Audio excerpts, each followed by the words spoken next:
Hey, what's up, everybody, and welcome back to the Creepy and Paranormal Podcast. For today's episode, it seems I have a couple of birds sitting right by my window that have decided to literally chirp in with their 5 cents every now and then. So if you hear birds, that is exactly what that is. It's nothing creepy, unfortunately. Today's episode, I thought I'd start off by giving a little shout out to a friend of mine by the name of Sean Ray Williams. Her and her hubby have a little coffee shop by the name of the Central Caffe that is situated in Boksburg at number 2 Irvin Street. Now guys, let me tell you a little bit more about the Central Caffe. Their menu is really awesome and has a whole host of things ranging from burgers to kottas, toasted sandwiches, little kiddies meals, breakfast, hot and cold beverages, even desserts. Basically everything you would want from a coffee shop, except it comes with a great family feel. And I think you really need to go and pay them a visit, especially on a weekend. Maybe you're going to pop in there after church or before you start your shopping for the day, because you know it is absolutely insane to go shopping on an empty stomach. So head over to their Facebook page, that is the Central Caffe. I will link it below for you as well, so you can go and show them some love, and please tell them that I sent you, and let me know, how did you enjoy the food and what did you have? Always good to have some feedback when it comes to things like that. So what are we going to be discussing in today's show?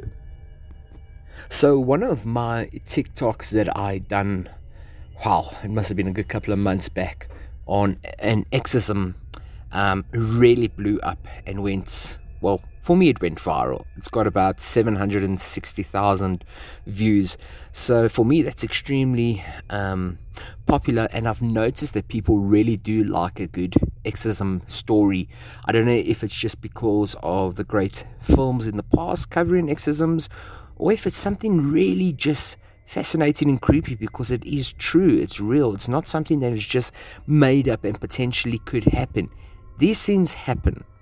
I need to actually do a whole episode on something one of a previous pastor, still is a pastor I suppose, shared with me about an exorcism he performed. It was absolutely terrifying to hear the story. I really would love to get him on camera, or on the show at least, to discuss it with me, but I know it could be quite delicate and confidential. Nonetheless, we're going to be covering an exorcism today, and it is going to be one that is South African based, which makes it even more fucking terrifying. So, ladies and gentlemen, before we get into the story, you know what time it is. Drop the intro.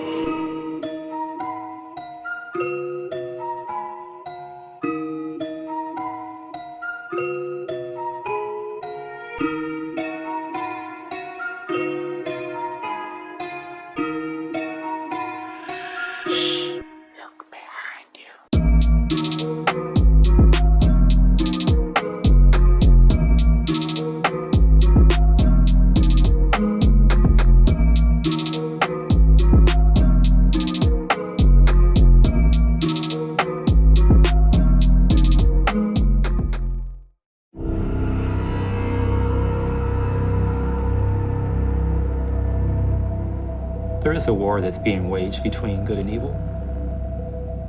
Faith in God will lead us in one direction. The lack of faith will lead us in another.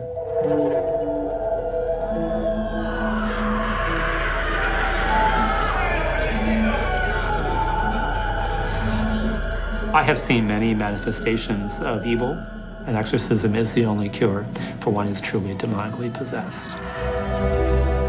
The Catholic Church knows that most of these claims are baloney. They cling to this because they're afraid to give up that last vestige of the supernatural. If there's no demons, then maybe there's no devil. And if there's no devil, maybe there's no God.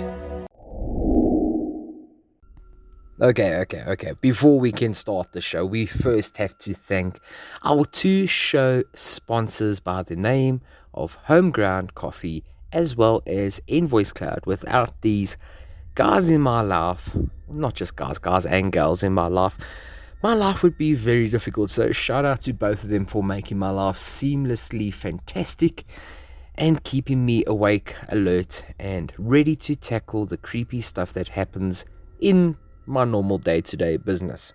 So, are we ready to tackle the case of Clara Germana Cele? Here we go. Now, exorcisms have a way of really unsettling people that no other device in horror stories have. Maybe it is the idea that it is so terrifying having your body taken over by a dark entity, or even the fact that there are so many reported exorcisms made every single year, let alone in history, and that churches actually retain specialists who perform these exorcisms. Nevertheless, exorcism movies have been popular for almost as long as the genre of horror movies themselves. This passion led to people searching for real-life cases and real-life stories, and some of them really do stand out from the rest. So is the case of Clara Germana Cele. Now, what really irritated me with this case in particular was most of my research came from an American source about a South African girl. Let that sink in. An American source. It is so difficult to find really qualified, it's not difficult, but to find, actually, you know what, I'm going to call it what it is. It's difficult to find really good quality creepy and paranormal stories in South Africa. They're pretty much all short and to the point, and I do think it's going to increase in popularity as time goes by, but as it stands right now, it's still fairly newish in that sense. So, here we go with Clara. Now, the exorcism of Clara happened in 1906 in our beautiful country of South Africa. Clara was a girl who was born in 1890 and lived in the Anglican St. Michael's Mission her entire life. The girl was an orphan, and there is not much information about her life besides her exorcisms, which are some of the most famous ones actually documented, primarily because of the number of people who reportedly witnessed it. 170 people actually corroborated the story and the incidents. 170 people. That is a shitload of people. Clara was 16 years old when something changed about her. The first time it caught people's attention was August 20th, 1906, when Clara was running through the rectory, taking her clothes off while having a conversation with someone that wasn't there. When she saw a nun watching her, Clara apparently came back to normal, but she begged her to get Father Horner Erasmus because Satan was going to kill her for what she had done. Apparently, Clara had made a devil, oh my gosh. Let's try that again. Clara had made a deal with the devil himself. Reports around say she could levitate, speak several languages she was never taught, and have clairvoyant abilities. She was able to tell things about people's lives that were around her, so much so that she hardly even knew these people, and that's what made her crazier. She would make several animal noises at the same time, bending her body in humanly impossible ways and becoming increasingly aggressive once there was religious imagery in her room. When Clara was once asked what entity was inside of her, she responded in a deep male voice, "I am Satan." Everybody has their own morning routines, but on the top of my list is coffee. Strong, hot black coffee. I physically can't start the day without a cup. However, sometimes life gets in the way and you're forced to buy a cup of coffee while on the road. And if you're like me, you struggle to find one that tastes good and is affordable. Well, now there is a one-stop solution for you. Homeground Coffee. The name is brilliant and so is the service. Situated at Benoni Northern Sports Ground, it's a nice central point for your morning commute. And why not get a delicious muffin or pie to go along with it? Homeground Coffee is the perfect go-to, and I advise you strongly to give them a try. When you do, let them know that I sent you. Find them on Facebook at Homeground Coffee as well as Instagram. That's Homeground Coffee, HOMEGROUND. Today's sponsor is called Invoice Cloud. Now, this is really awesome if you're an entrepreneur, small business owner, or even a freelancer. You know how difficult it is to manage and then create those invoices for your customers. But with Invoice Cloud, you have everything you need to create simple, professional estimates on the fly. It's easy to use and understand, and getting rid of all the nonsense so you can have more time to do what matters most, which is to grow your business. Invoice Cloud allows you to add your company details, logo, customer information, as well as products, making it a breeze to send estimates to your clients anytime, anywhere. Now, if you want to start your free 7-day trial and get invoicing in just under 5 minutes, all you need to do is head over to invoicecloud.co.za and boom, you are sorted. That's invoicecloud.co.za. I'm not going to lie, that's probably the time I check out and make way through that door as fast as humanly possible. Now, the actual exorcism happened on September 11th in front of a large group of people. At one point, she bit a nun that was too close to her. Allegedly, the bite mark only had 2 punctures, as if it was made by a snake. Now, after the exorcism, everything appeared to be normal, as Clara had regained her normal personality. However, her health wasn't as it had been. Then suddenly, in 1907, Clara appeared to be better than she had ever been before. That is, until a nun heard a weird sound coming from the girl's lips. When the nun entered her room, she had a confirmation. Clara was levitating again. The second exorcism lasted for 2 days. There is not a lot of information after the second exorcism though. Reports say that the girl appeared to be normal again and that she lived a demon-free life for nearly 6 years until dying suddenly of heart failure at the young age of 22 in 1912. Her story is grueling and has some interesting cinematic aspects to it as well. This would make a great horror movie, especially in the right kind of director's hands. Many stories tell that Clara was completely intolerant of all religious symbols during her possession, but it was reported that Clara was not only went to confess while she was just possessed, but she also received Holy Communion. Either this occurred very early on during her possession, or the forces afflicting her were so strong that they were able to withstand the power of the Catholic Church. Now, when it comes to exorcisms that are performed through the church, you can't just basically order one off a like Mr. Delivery app or something like that. The priest or father that comes to see you, he has to go and take it up with his elders in the church, and they basically need to get permission for it. So basically, it's quite a process. It can't just happen overnight.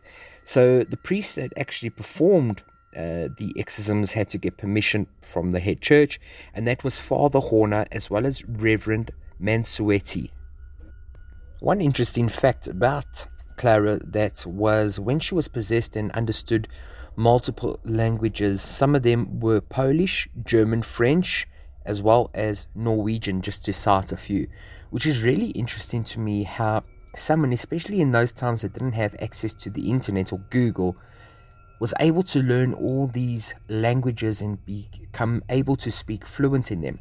Now, I've always wondered, especially in movies, you see this happening where the person that gets possessed is able to speak languages, multiple languages, as well as Old Latin. And it begs the question, does that mean that the demons that are possessing her are based in those countries and somehow find their way spiritually into her body? Or how the hell does it work? It's something that's always really fascinated me and kind of freaks me out, to be quite honest. So after the second time, which also turned out to be her last time that she was exorcised, no more disturbances were ever reported about her, and no record exists as to what became of her in the aftermath. All that was told is that she was extremely embarrassed about her exorcisms and hoped that everyone would just forget the insanity of what happened and occurred at the mission. She asked for forgiveness and dedicated her life to more humble pursuits. Clara was then cremated after her death, but it is unknown where her remains were scattered or whoever kept it. Yeah, it's just one of those things that will never be known. So, like I mentioned earlier, she was at the convent in Durban, and yeah, nothing much is really, well, I say convent, but it was called St. Michael's Mission. So nothing else was really, documented about her. So yeah, I don't know if anyone else out there has any more information on Clara Germana Cele. But yeah, that just thought of something really interesting because it was South African based as well. It would really be cool to find out more about it. I'm not too sure if St. Michael's Mission School is still in KwaZulu-Natal, and if there is any sort of history books on what happened to Clara. But yeah, just thought I'd share that story with you folks today. I'm going to be covering a really disturbing story coming up in the next couple of weeks or so. So I'm just finalizing some research on it. It's really, really creepy stuff, and I think you folks are going to find it disturbing, but at the same time interesting because it's really happening all around us. So yeah, that's where I'm going to leave it off for today. I hope you've enjoyed the show. Not a very long one, but I just thought I would pop one nonetheless. Now, when you go to bed tonight and you close your eyes and the room goes quiet and the stillness around you creeps in and Eskom hits you with load shedding so there really is no sound or light, don't forget to look under your bed.